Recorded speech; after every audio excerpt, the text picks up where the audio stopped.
Alors, voici donc ce qu'il faut comprendre et appliquer sur le chapitre sur la biologie du comportement pour améliorer différents aspects de votre vie de façon considérable. Bon, première chose qu'il faut comprendre, les impacts négatifs d'être programmé pour la survie. Ton système nerveux autonome, celui que tu ne contrôles pas par ta pensée, de façon plus précise, parce que tu vas voir qu'il y a des façons de le contrôler quand même, pas au complet, mais quand même. Fait que de façon plus précise, le système nerveux que tu n'es pas obligé d'y penser pour qu'il fonctionne, c'est mieux dit, fonctionne pour ta survie. Bon, ça fait en sorte que pour ta survie, là, c'est bien mieux pour lui que tu restes toujours dans quelque chose de connu. Hein? L'inconnu, c'est des dangers possibles. Pas savoir à quoi t'attendre, des dangers possibles. Fait que on évite ce système nerveux-là, il veut te garder dans ton connu, il veut pas que tu fasses de changement, il aime pas ça l'inconnu. Le problème, c'est quand ton inconnu commence à être souffrant, ben ton système nerveux, il veut te garder quand même dedans parce qu'au moins, il la connaît, cette souffrance-là, comprends-tu?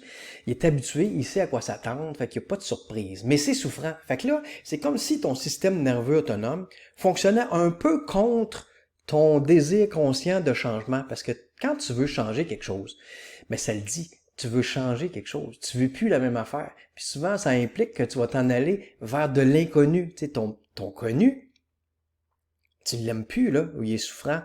Tu veux essayer d'autres choses, tu veux du nouveau. Et crème, du nouveau, c'est de l'inconnu. Ton système nerveux, il se bat un peu contre toi, là, OK? Fait que c'est pour ça que des fois, tu désires quelque chose, mais tu te retrouves à rester dans tes bonnes vieilles habitudes connues, OK?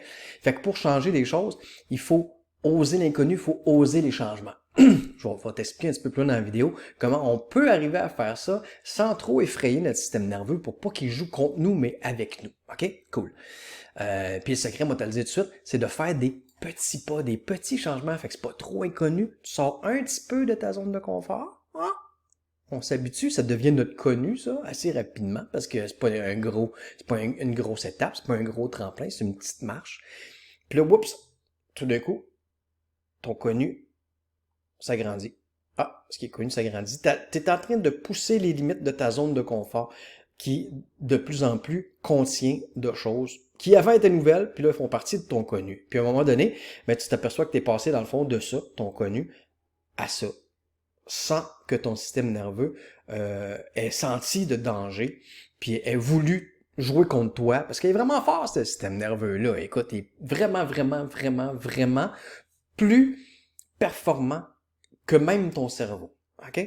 Ton cerveau, le logique, là, celui conscient, celui qui m'écoute présentement, là, tu dirais qu'il est capable de réussir à une équation à combien de variables, combien d'inconnus. Tu sais, si je te donne une équation, il y a un inconnu. D'après toi, es-tu capable de résoudre ça?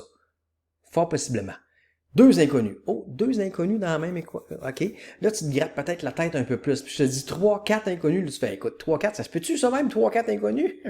Pas capable de faire ça. OK?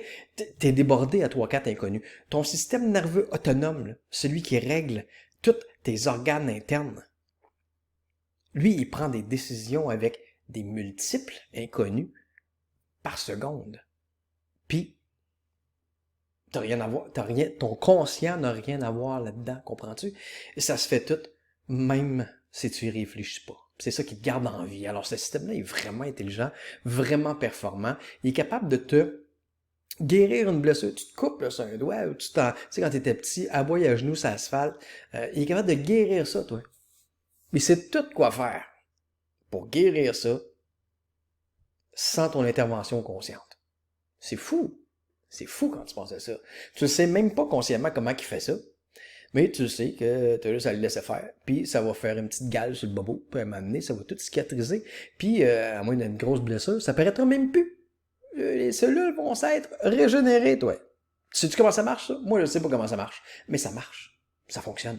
Ça fonctionne très bien. Donc, faut pas sous-estimer l'importance et l'ampleur de ce système nerveux autonome-là dans nos vies. OK? Bon, par contre, il marche sur le mode survie. Puis, si son importance, son objectif principal, c'est de te garder en vie, lui, il a peur de faire une erreur principalement. Puis ça explique comment ça, on a tendance, nous, à être davantage négatif que positif, OK? Deux erreurs que tu peux faire. La première erreur, tu penses qu'il y a un problème, mais dans le fond, il n'y en a pas. Fait que c'est quoi l'erreur que t'as faite? T'as stressé pour rien. C'est une erreur. Mais c'est pas si grave que ça. En tout cas, c'est bien moins grave que tu penses qu'il n'y a pas de problème. Puis il y en a un. Tu te promènes dans le bois, là, puis t'entends du bruit en arrière d'un buisson, puis tu fais « C'est le vent ». Tu continues à t'en aller vers le buisson, puis si t'as pas le vent, c'est un ours! Fait que t'es mort. T'as fait une erreur fatale. Tandis que, si tu te promènes dans le même bois, puis t'entends du bruit en arrière d'un buisson, puis tu fais hey, « un ours ». Tu te prépares ou tu sacs ton camp, tu vas pas là. Puis là, tu t'aperçois qu'il n'y a pas d'ours. Bon, t'as fait une erreur. Ça t'a fait activer ton système nerveux autonome, tu sais, sympathique, là. Le cœur t'a battu plus vite, blablabla. T'as peut-être pris tes pattes à la course, mais t'es pas mort. Donc, c'est une erreur, mais pas fatale. Fait que pour éviter de faire l'erreur de penser qu'il n'y a pas de problème alors qu'il pourrait en avoir un, tu préfères voir qu'il y en a à plus de place que de te tromper, tu sais. Fait que c'est ça qui fait que on a tendance, si on laisse ça comme ça, à stresser vraiment plus que moins. On dirait comme pour nous préparer à toutes les éventualités. Tu veux pas te faire attraper les culottes à terre sans défense. Bon, fait que tu vois des problèmes partout. Fait que t'es souvent stressé. Bon, c'est pas fatal. Tu meurs pas. En tout cas, pas d'un coup. Mais à force d'être stressé de façon chronique, eh bien là, tu mets tous tes organes, t'épuises tous tes organes. Après ça, pourquoi nos bonnes idées, nos bonnes solutions là, à nos difficultés, on va pas les avoir quand on est dans un état de stress? Comment ça? Bon, je t'explique. Quand tu es dans un état de stress, c'est quelle partie de ton système nerveux qui est très active? Ton système nerveux autonome sympathique. Okay? Sympathique. Parce qu'il veut te donner de l'énergie rapido pour combattre l'agresseur, pour fuir ou pour lutter. OK? Bon, parfait. Puis donc, l'énergie est concentrée dans tes membres supérieurs puis dans tes membres inférieurs, tes jambes. Fait que là, il en reste moins, je te l'ai dit, pour la digestion, ta libido, mais aussi pour ta réflexion, parce que là, c'est pas le temps, c'est pas là que tu vas, t'as besoin de réfléchir à ça va être quoi ton prochain best-seller. Non, non, t'as un ours qui te court après, man. Hein? Ça, c'est un problème plus urgent. Fait qu'on prend toute l'énergie, puis Dieu sait que le cerveau, il en consomme beaucoup d'énergie. Tes pensées, tes réflexions, ça en consomme beaucoup d'énergie. Passe toute une journée à faire des examens, tu vas voir que le cerveau, il consomme beaucoup d'énergie, t'es crevé le soir. Bon. Fait que là, t'as pas besoin de tout dépenser. C'est pas là qu'il faut qu'elle aille ton énergie. Fait qu'elle s'en va où? Dans tes bras, dans tes jambes. Fait que, il en reste donc moins pour avoir des bonnes idées. C'est pour ça que tu vois n'importe qui là, rage au volant qui sort de son auto en tabarouette avec son bat de baseball. C'est pas là qu'il va te dire les choses les plus profondes. N'est-ce pas? Bon, c'est pas parce qu'il est cave. Écoute, ce gars-là, c'est peut-être un gars très intelligent. C'est peut-être, c'est peut-être un prof de psychologie. Très intelligent, ça. C'est peut-être un avocat, c'est peut-être un médecin, je sais pas. Donc, c'est peut-être un métier que tu associes toi à quelque chose de très intelligent. Mais là, sous l'effet de la colère, là, écoute, on devient tout australopithèque, là.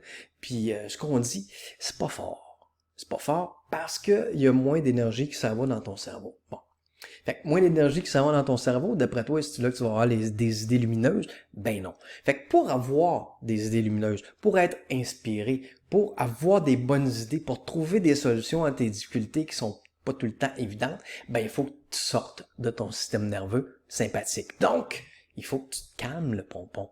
Il faut que ça soit ton système nerveux autonome parasympathique qui soit on. Donc lui, il met les freins à tout, là, il ralentit tout, puis là, on est bien. On est hors de danger.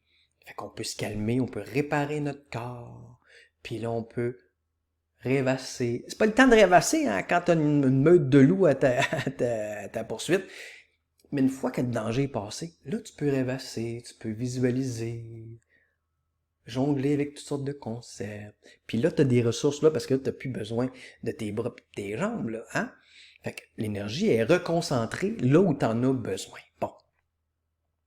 Ça fait que